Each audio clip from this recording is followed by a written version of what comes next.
शर्मा साहब, केंद्र में सरकार चाहे किसी भी पार्टी की रही हो, किसानों की स्थिति लगातार खराब होती गई है। भाजपा ने सत्ता में आने से पहले एक वादा किया था कि वो किसानों की आय दुगनी करेंगे, लेकिन केंद्र में भाजपा की सरकार बनने के बाद किसानों को सर्दी में, गर्मी में, बरसात में 1 साल तक बॉर्डर पर बैठा रहना पड़ा। आपके हिसाब से किसानों की स्थिति कैसे सुधर सकती है? You should have a two pronged strategy. Two pronged strategy ये है कि भाई एक तो आप मिनिमम सपोर्ट प्राइस को कानूनी अधिकार बना दीजिए और उसको इम्प्लीमेंट कर दीजिए कि जो भी उस मिनिमम सपोर्ट प्राइस से नीचे खरीदेगा उसको पेनल्टी लगेगी या उसको पनिशमेंट होगी। ये होना ज़रूरी है। दूसरा जो हमें करना है, जब मैंने कहा टू प्रॉन्ज स्ट्रेटजी, पहला जो है मिनिमम सपोर्ट प्राइस लीगल करके, दूसरा जो है डायरेक्ट इनकम सपोर्ट, यानी जो पीएम किसान निधि में 6,000 रुपये मिलते हैं हर साल किसानों को, वो हमें देखना पड़ेगा कि वो छोटे किसानों को हमें कितना उसमें अतिरिक्त देके उसकी फूड सिक्योरिटी को या उसकी इनकम सिक्योरिटी को हम एड्रेस कर पाएँ। हमारी जो सरकारें हैं आजकल दुनिया में भी और हमारे देश में भी, या पॉलिटिकल पार्टीज़ हैं, वो कॉरपोरेट के जो सोच से इतने दबे हुए हैं या उस सोच को इतना रेलेवेंट मानते हैं कि वो उस सोच से बाहर निकलने को तैयार नहीं है। गारंटीड इनकम मिले जो आज हमारे किसान मांग रहे हैं। ग्रामीण इलाकों में जो आत्महत्याएं हो रही हैं वो 45% अधिक है अर्बन एरियाज़ के बनस्बत। तो आपको दिखता है कि संकट कितना गंभीर है। और देखिए, पिछले 12-13 सालों से जो एवरेज इनकम, मीडियन इनकम जो कहा जाता है अमेरिका में, वो नेगेटिव जा रही है। किसानों ने यह दिखा दिया है कि अब उनको एक रीथिंकिंग की ज़रूरत है। मुझे लगता है कि वो रीथिंकिंग आ चुकी है। अब नहीं मुझे लगता कि हमारे देश के पॉलिटिशियन जो हैं इस जो ब्लाइंडली जो एक सपोर्ट करते थे कि मार्केट्स आएगी तो किसानों को अच्छा दाम मिलेगा। देश में किसान एक बड़ा वोट बैंक है और इस वोट बैंक को नाराज करके कोई भी पार्टी सत्ता में नहीं आ सकती। लेकिन केवल सबसे बड़ा कारण यही है क्या? किसान सबसे बड़ा वोट बैंक है, ये तो हम सब जानते हैं, लेकिन आज तक ये होता आ रहा था कि वो वोट बैंक इकट्ठा नहीं था। अब लेकिन ये जो मूवमेंट है उसने ये दिखा दिया कि किसान उनकी इकट्ठे होने की या एक गुट होने की जो उनकी एबिलिटी थी वो पहली बार हमें नज़र आई है। अब समय आ गया है किसानों को एक पॉलिटिकल पार्टीज की तरफ बढ़ना चाहिए और 2024 में कम से कम एक नई पार्टी आनी चाहिए। ये मत सोचिए कि 2024 में सारा जो पॉलिटिकल सिस्टम है बदल जाएगा, आप पावर में आ जाएंगे। केंद्र सरकार के साथ किसानों की सहमति बन जाने से क्या किसान खुश हैं और क्या आने वाले विधानसभा चुनावों में भाजपा को किसानों का समर्थन मिलेगा? क्या ये कहना है कि किसान खुश हैं, ये तो ठीक है, अपना इंडिपेंडेंट एक और या किसी व्यक्ति का अपना जो है रिएक्शन होगा, लेकिन इसमें कोई शक नहीं है कि किसान जानते हैं कि ये लड़ाई आधी जीत ली है उन्होंने, आधी लड़ाई अभी बाकी है। नमस्कार, पंजाब केसरी में आपका स्वागत है। मैं हूं बलवंत अक्षक। क्या अब केंद्र सरकार एमएसपी पर फसलों की खरीद के लिए किसानों की मांग पर कोई कानून बनाएगी? इन्हीं सब मुद्दों पर आज हम बातचीत करेंगे देश के जाने माने कृषि विशेषज्ञ देवेंद्र शर्मा से। शर्मा साहब, आपका स्वागत है। नमस्कार। शर्मा साहब, केंद्र में सरकार चाहे किसी भी पार्टी की रही हो, किसानों की स्थिति लगातार खराब होती गई है।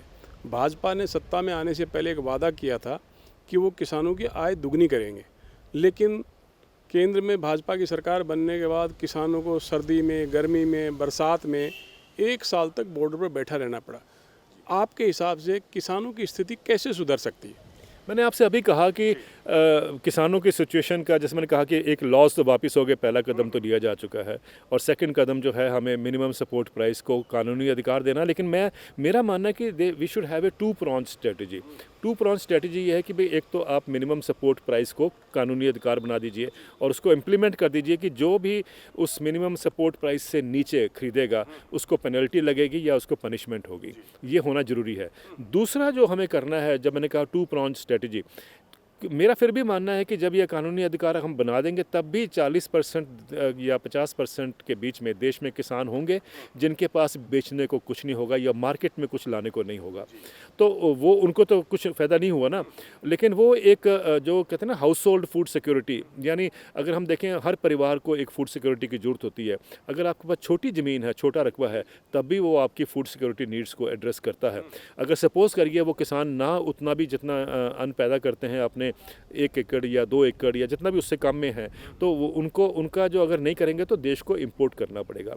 तो अगर वो पैदा कर रहे हैं तो वो देश के लिए हित में या देश के लिए इकोनॉमिक वेल्थ पैदा करते हैं। तो उनको जो है, मेरा ये मानना है कि एक डायरेक्ट इनकम सपोर्ट के माध्यम से एडिक्वेटली कितना उनको मिलना चाहिए वो वर्कआउट करके दो स्ट्रेटजी उस स्ट्रेटजी का 2 हिस्से जो हों, पहला जो है मिनिमम सपोर्ट प्राइस लीगल करके, दूसरा जो है डायरेक्ट इनकम सपोर्ट, यानी जो पीएम किसान निधि में 6,000 रुपये मिलते हैं हर साल किसानों को, वो हमें देखना पड़ेगा कि वो छोटे किसानों को हमें कितना उसमें अतिरिक्त दे के उसकी फूड सिक्योरिटी को या उसकी इनकम सिक्योरिटी को हम एड्रेस कर पाएँ। ये 2 चीज़ें अगर हम करेंगे तो खेती का जो संकट है उससे हम किसानों को निकाल सकते हैं। आपका जो सवाल था कि ये क्या कारण है कि पहली सरकारें भी और अब की सरकार भी, देखिए ये अनफॉर्चुनेट है कि हमारी जो सरकारें हैं आजकल दुनिया में भी और हमारे देश में भी, या पॉलिटिकल पार्टीज़ हैं, वो कॉरपोरेट के जो सोच से इतने दबे हुए हैं या उस सोच को इतना रेलेवेंट मानते हैं कि वो उस सोच से बाहर निकलने को तैयार नहीं है। और यही एक कारण है कि अगर आप अमेरिका में देखें तो 1979 में अमेरिका में भी एक बहुत बड़ा ट्रैक्टर का प्रोटेस्ट हुआ था वाशिंगटन डीसी में, कैपिटल में।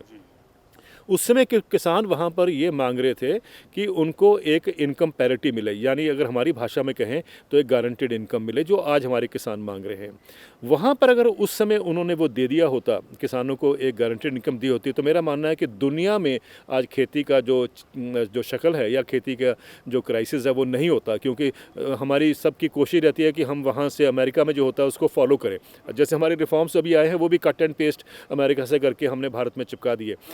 ये एक बड़ा अनफॉर्चुनेट सिचुएशन है, क्योंकि हमारे इकोनॉमिस्ट जो हैं वो मार्केट्स के आगे देखने की उनकी क्षमता ही नहीं है। मैंने हर बार कहा है, मैं मेन लाइन इकोनॉमिस्ट की बात कर रहा हूँ, और वो इसलिए मैं कह रहा हूँ क्योंकि हम ये मान के चलते हैं कि बाज़ार आएगा, सप्लाई डिमांड के उसका क्राइटेरिया के ऊपर प्राइस डिस्कवरी होगी, यानी उसकी कीमत जो है वो इजाफा होगा या उसको अच्छी कीमत मिलेगी। मैंने तो जैसे आपसे पहले कहा कि दुनिया में ऐसा तो हुआ नहीं। अब देखिए ना, अगर अमेरिका में जहाँ पर कि मात्र 1.5% किसान आज रह गए हैं, 1.5% किसानों को अगर ये सप्लाई डिमांड काम करती तो उनकी इनकम तो डबल क्या कई गुना बढ़नी चाहिए थी। लेकिन आप देखिए पिछले साल 2020 में अमेरिका में किसानों के ऊपर $425 बिलियन का कर्जा खड़ा है।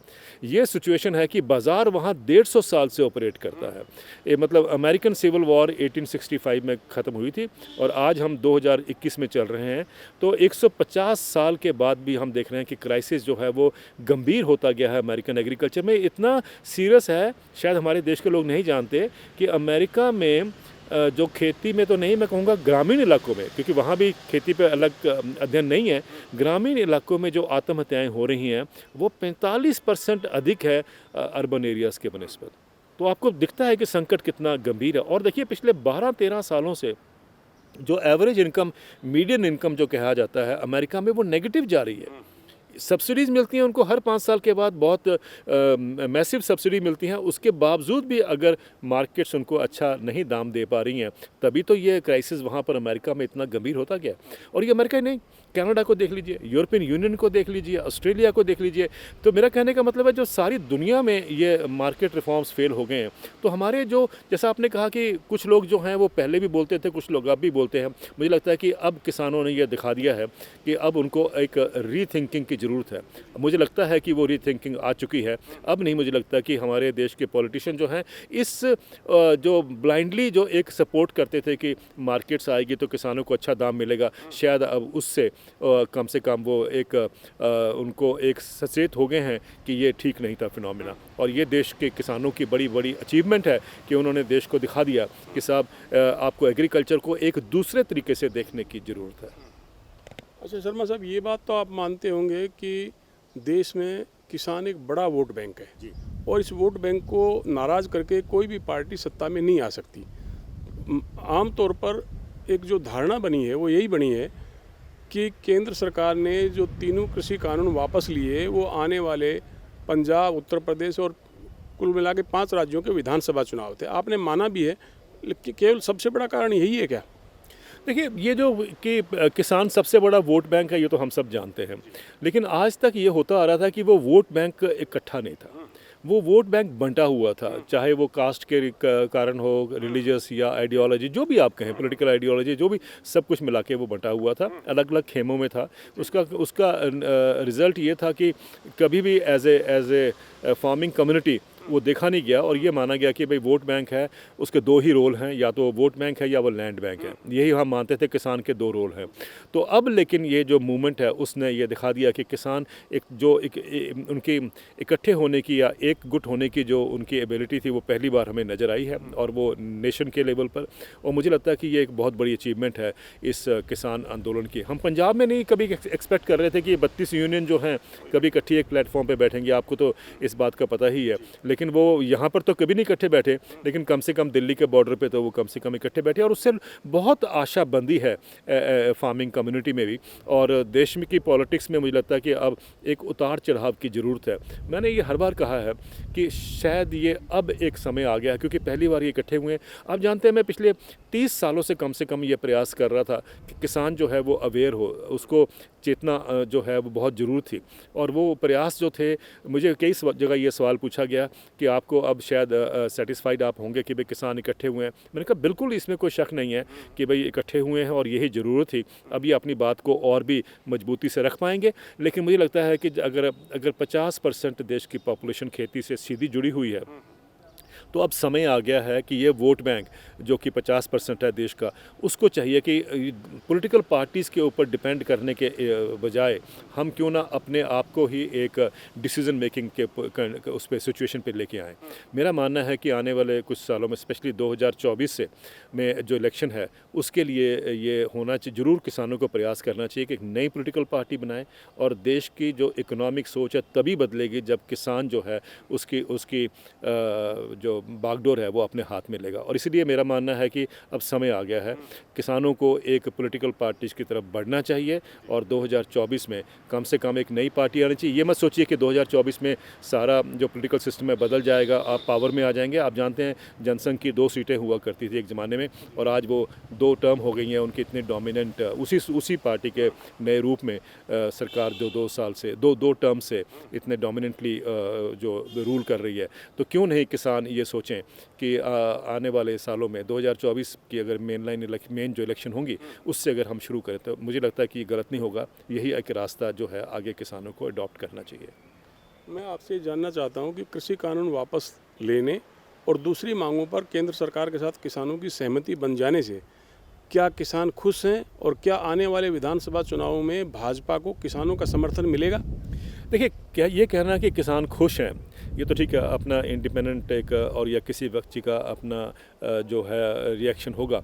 लेकिन इसमें कोई शक नहीं है कि किसान जानते हैं कि ये लड़ाई आधी जीत ली है उन्होंने, आधी लड़ाई अभी बाकी है। और मिनिमम सपोर्ट प्राइस की अगर हम बात करें तो पहले किसानों ने भी कहा है कि हम 15 जनवरी को फिर दोबारा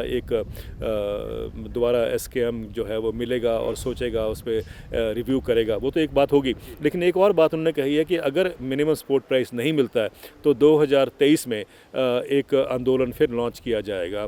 और वो ऑब्वियसली वो 2024 के इलेक्शन को देख के ये सोच आई है मेरे ख्याल से। लेकिन जैसा कि मैं पहले कहा कि मुझे लगता है कि ये मिनिमम सपोर्ट प्राइस तो लंबी प्रतिक्रिया तो है ही है, लेकिन अब ये डिपेंड करेगा ना कि भाई सरकार की जो कमेटी बनती है उसमें किस तरीके की बैलेंसिंग एक्ट देखा जाता है, या किस तरीके का, अगर वो भी मार्केट डोमिनेटेड है जैसा कि सुप्रीम कोर्ट की कमेटी थी जो पीछे किसानों की जो कमेटी बनी थी, तो या इकोनॉमिस्ट के साथ मिलकर, तो फिर तो मुझे नहीं लगता कि कुछ उसमें आप एक्सपेक्ट कर सकते हैं। लेकिन अगर वाकई ही एक ऐसी कमेटी बने जो कि बैलेंस्ड हो, तो मुझे लगता है कि हम एक्सपेक्ट कर सकते हैं कि कहीं ना कहीं एक स्टेप आगे लिया सरकार ने उस दिशा में कि भाई किसानों को कैसे MSP जो है वो डिलीवर हो पाए। लेकिन मुझे लगता है कि उसके साथ साथ एक जो प्रयास चलना चाहिए, जैसा कि आपने कहा, कि वो है कि किसानों को भी सोचना चाहिए कि एक देश को भी एक मैसेज देना कि हमने बहुत साल आपके ऊपर डिपेंड करके देख लिया, जब आपने हमें वोट बैंक देखा या लैंड बैंक देखा। अब हम चाहते हैं कि देश की जो इकोनॉमिक ग्रोथ की रास्ता है या विकास का रास्ता है, वो किसान अपने हाथ में बागडोर संभालें और उसको आगे लेके चलें। शर्मा साहब, अगले साल जो 5 राज्यों में विधानसभा चुनाव होने हैं, और मान लीजिए 5 राज्यों में भाजपा को फ़ायदा मिल जाता है चुनाव में, तो क्या फिर वो किसानों की मांगों के सामने झुकेगी?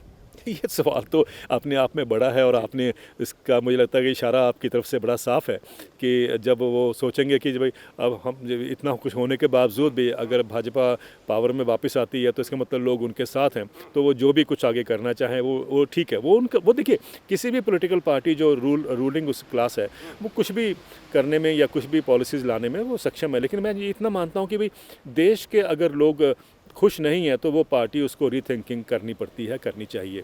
जैसा कि अभी हमने देख लिया कि किसान 1 साल तक अगर स्ट्रगल कर रहे थे तो वो आखिरकार पार्टी ने महसूस किया और उसको एक्सेप्ट किया। ये सबसे बड़ी मुझे लगता है कि पॉलिटिकल जो सैगेस्टी जिसको कहते हैं इंग्लिश में, वो उसका एक उदाहरण है हमारे सामने। सो लेट्स होप कि आगे भी ऐसे ही चलेगा और वो ये नहीं कि भाई एक तरह का क्योंकि कंप्लीट मेजॉरिटी है तो आप सोचें कि भाई जो हम कहेंगे वही एक रास्ता है। मुझे लगता है कि देश के लोगों को सुनना ये बहुत बड़ी एक किसी भी रास्ते में विकास के वो बहुत बड़ा एक महत्वपूर्ण जो एक रास्ता होता है, प्लेटफॉर्म होता है या स्टेप होता है, तभी आप आगे अपनी नीतियाँ उसके ऊपर बनाते हैं। कोई भी सरकार आए लेकिन आफ्टर ऑल देश के हित में तो वो काम करेगी।